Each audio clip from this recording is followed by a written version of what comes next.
I don't even know how I'm supposed to open that. Wool-headed sheep herder, wool-headed sheep herder, wool-headed sheep herder. Okay, I'm ready to go.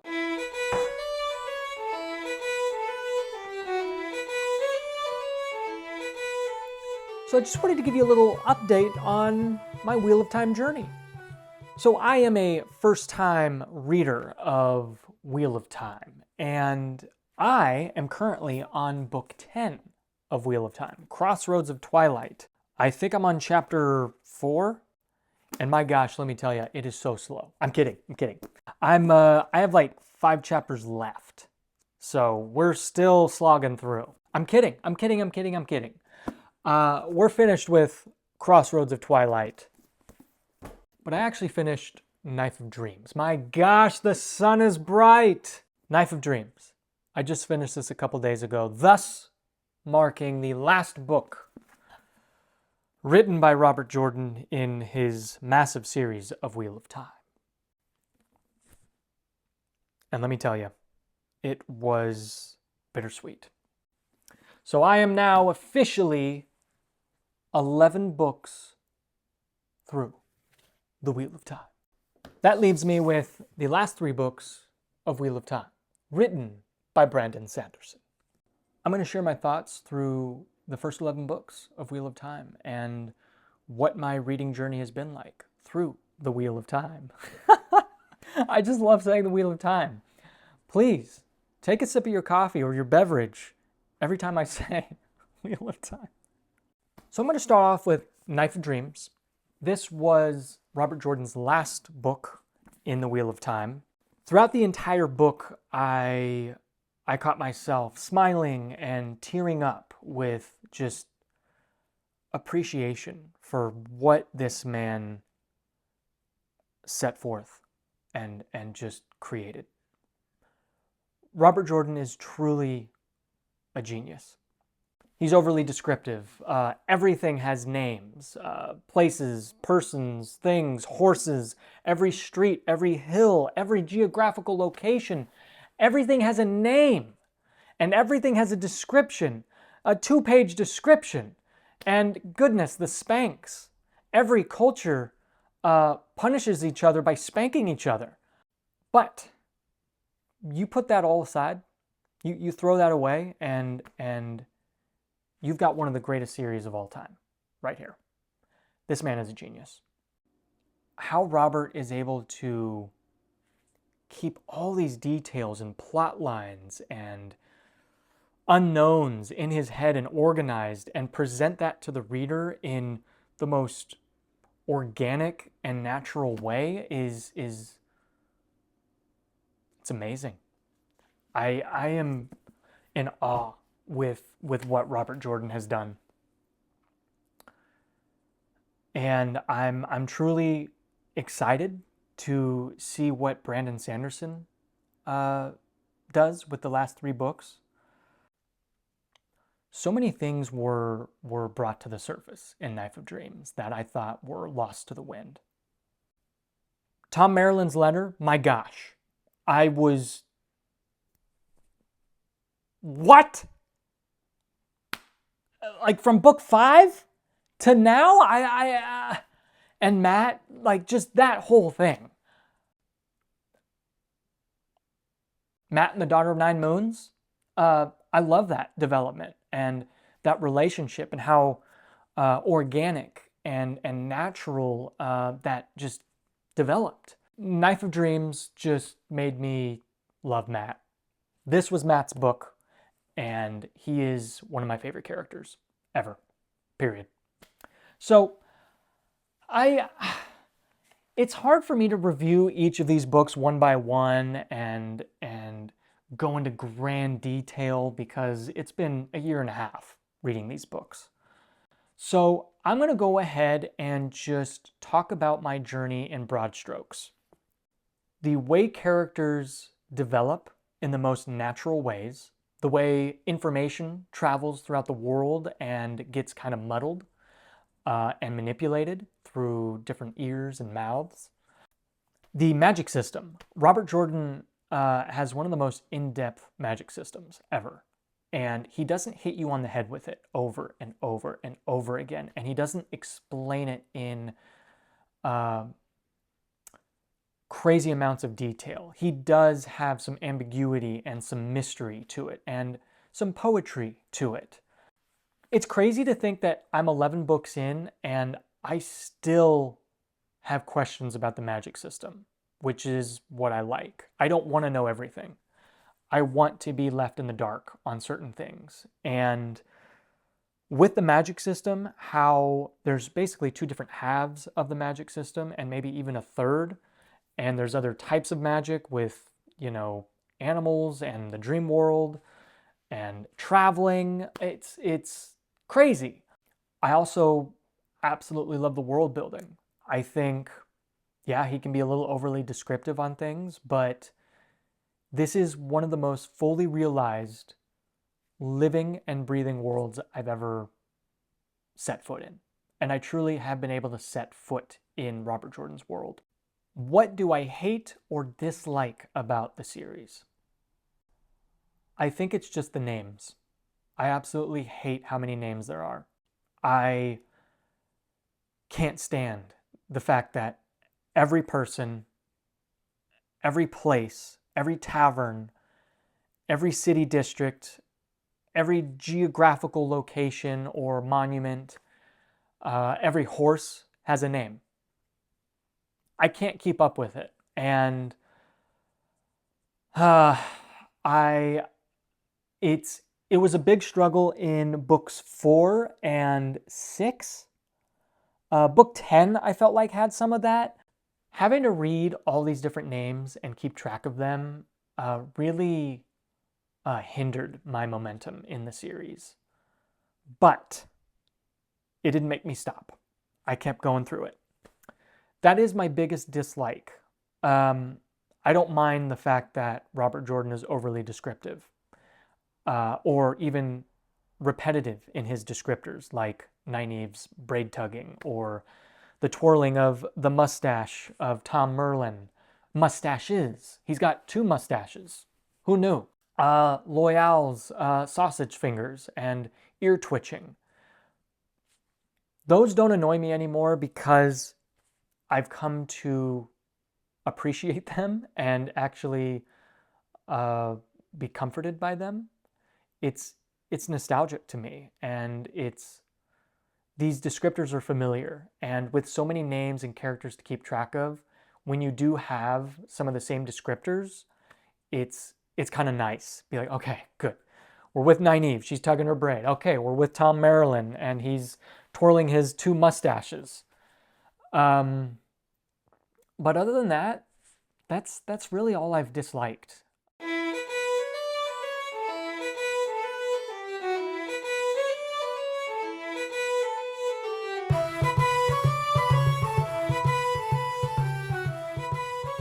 What is my favorite book in the series? That is very hard to say. It's easier to say, hey, what's my favorite book in Harry Potter? Because that's 7 books and each book was almost formulaic. Each book in the Wheel of Time connects with one another. It continues the journey bit by bit. Each book is its own chapter in the overall story and journey. I'm going to say my favorite book was Eye of the World, just because it's nostalgic to me. It's the beginning of this grand journey, and I often think back on Eye of the World while reading these later books. I miss the simpler times and the coziness and the cold winter within Two Rivers. I started my journey of Wheel of Time in March of 2023, and that was when my pacemaker lead failed and I had to get emergency surgery. So, my wife read me bits of Eye of the World while I was in the hospital, and it was just nice and cozy. And reading it during recovery was just comforting. It was just a good classic fantasy story and the beginning of that. I just love introductions to worlds and characters, and I'm a big Dungeons and Dragons player. I am the forever DM, and I love the beginning of a campaign. Seeing all the new characters that my players have created, and me being able to present new areas or a new world to them and a new story. Just starting those little plot threads and seeing where they go. As for my least favorite book in the series of Wheel of Time, that is going to be book 10. Nothing happens. Literally nothing happens. And my uncle Paul is reading this right now, and I'm quite sad for him, and I hope he gets through it because book 11 is where it's at. Maybe I'll appreciate book 10 on a reread. As of now, it is my least favorite, and nothing happens. So just skip it. I'm kidding, don't skip it, please. Never, ever skip or rush through a moment in a story, because you can only read something for the first time once. And I have been taking my sweet time with this lovely, magnificent behemoth series. Who is my favorite character in Wheel of Time? Matt. Enough said. I just appreciate his journey so much, his development. He made a lot of mistakes in the earlier books, but now he is this selfless, brilliant mastermind, a leader, and I truly cannot wait to see what happens in the last 3 books.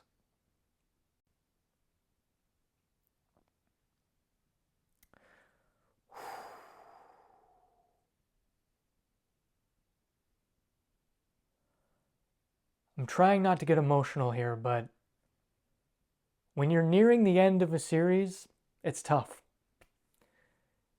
You get so close to these characters and just seeing how they develop naturally, and the choices they make, and it's crazy to think I only have 3 books left, and I'm excited, but I'm sad. Lan is also one of my favorite characters. Lan is essentially the fantasy version of a Navy SEAL, a warder who is bonded to an Aes Sedai. And the journey he's gone through is so sad. He's just so selfless and always diving into danger, headfirst, for his Aes Sedai, Moraine, and for the other children of Two Rivers. And then he lost that bond with Moraine when Moraine died. That is such a sad and bittersweet moment. What I love about Lan is he is one of the most beautifully and poetically written characters in the Wheel of Time. He's a man of few words, and when he does say something, it's like, whoa, where did that come from? And there isn't much we know about this guy. I know he's some sort of king from a land that I do not know the name of because it has multiple syllables and it's in one ear, out the other. And let's talk about Nynaeve. Her development from just being this constant nagging voice, always bitter and angry, and only being able to channel when she's angry, yet she's one of the most powerful Aes Sedai in the entire world, and probably the most in the history of the world. And then in Crown of Swords, when she's drowning and potentially going to die, her block is gone. She's able to channel. It's really cool to see her in Book 11 taking that next step as an Aes Sedai. Being a little more patient and regal. Yeah, she's still angry and she still tugs at her braid, but she's got that confidence and mystique of an Aes Sedai, such as like a Moraine. And it's just been really enjoyable to see how far she's come as as a wisdom and as a channeler. Let's not forget Rand, the Dragon Reborn. Bland Rand. I disagree. Sure, in the earlier books, some of the characters were bland. You know why? They were young. They didn't really know what they were doing. They were kind of navigating this newfound weight of responsibility through the Taviran connection. What makes Rand one of the greatest characters ever written, especially probably one of the greatest chosen one characters, is his natural development in, first he's kind of like a young kid, doesn't really want that weight of responsibility. Then he could channel, and he's trying to figure all that out, and now he's insanely powerful, and then he gets an amazing sword, and now he's trying to lead armies and take over cities and become king of certain cities. And then he's like, hey, I want every male channeler to come to me, and I'm gonna train you, and we're gonna make an army of male channelers, the Ashaman. Since book 5, he's having to navigate this weight of responsibility by himself, being tugged this way and that. Yeah, sure, we don't really get a lot of his internal monologue and his internal thoughts. We just see the results of his growth, the results from his decisions. And some of his decisions are a little, let's say, unpredictable and a little emotional. Dare I say, balefire? I wish I got more of Tom Maryland. Him kind of scouring the streets of a city and how he does gather his information and rumors and how he spreads rumors. Anyways, let's discuss my least favorite character. Elaine. Don't care about her. She's so boring. I don't know, she's just not interesting. I really don't care too much about her getting the throne. I don't know the implications of Elaine getting the throne and how important it is, but the process of her getting the throne has been arduous and exhausting and, quite frankly, boring. And Perrin, he's not my least favorite, but I'm disappointed in the fact that I haven't gotten more of him. Yes, book 11, we got more of him. Outside of him just wanting to save Fael, there hasn't been much. I'm going to end here with some of my favorite moments in the Wheel of Time through books 1 to 11.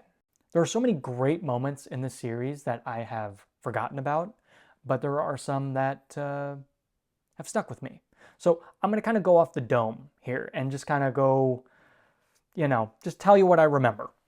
One of my favorite moments is I will always love and cherish the very beginning. The Two Rivers gang leaving Two Rivers and setting off on their grand journey. The Great Hunt was when we were introduced to the portal stones and Rand kind of navigating those and really kind of honing in on his ability to channel. Perrin and the Battle of Two Rivers in The Shadow Rising, one of the greatest battle sequences ever. Moraine jumping at Lanfear and dying into the flaming doorway. The Battle of Demise Wells, the Ashaman just creating a meat grinder with their channeling ability and just ripping the Aiel and seeing the Aiel flee, and they don't flee. Nynaeve healing Logain. That is one of the most precious moments. I cried at that. When you keep hearing the Aes Sedai just saying, oh, you can't heal Stilling. Stilling is the worst thing that can happen to you. And it is. But the fact that there is someone in this current age who can heal Stilling is... wow. Lan's return. Him saving Nynaeve from drowning. And also Nynaeve getting through her her channeling block while drowning. One thing I love about Wheel of Time is how Robert Jordan will have a character just take a backseat for a book, 2 books, 3 books, 4 books, and return in the most natural of ways. And Lan's return to save Nynaeve, incredible. Truly incredible. Not much happened in book 10, but one of my favorite moments in the entire series was when Perrin just started torturing the Aiel. He wanted Fael so bad that he just started cutting limbs off and getting angry, and thus leaving behind his axe. Very powerful moment in the series.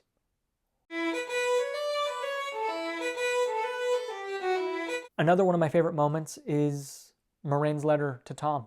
I couldn't breathe during that moment. I was jumping for joy. What? And now they're going to go on a quest to find a tower? That's amazing. That sounds like the most perfect Dungeons & Dragons quest. I thought they were going to start doing that in book 11, but apparently it's going to be happening in the last 3 books. Nynaeve leaving Lan through a gateway and just having him set off on a march before the last battle. Another one of my favorite moments is Mat's military conquest in book 11.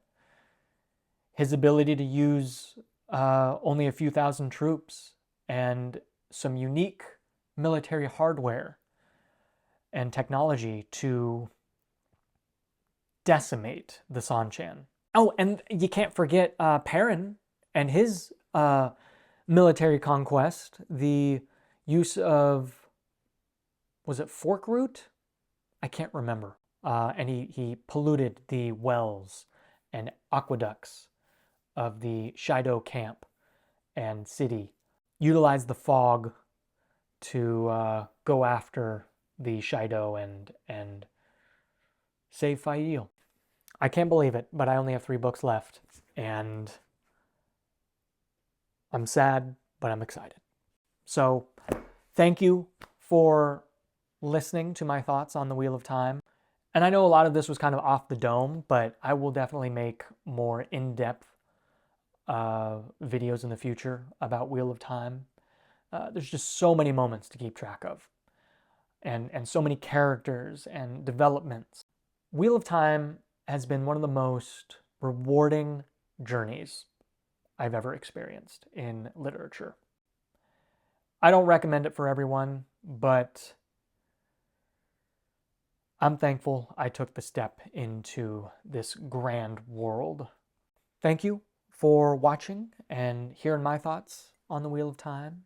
Let me know what some of your favorite moments in the series are, what you like or dislike about the Wheel of Time, some of your favorite characters.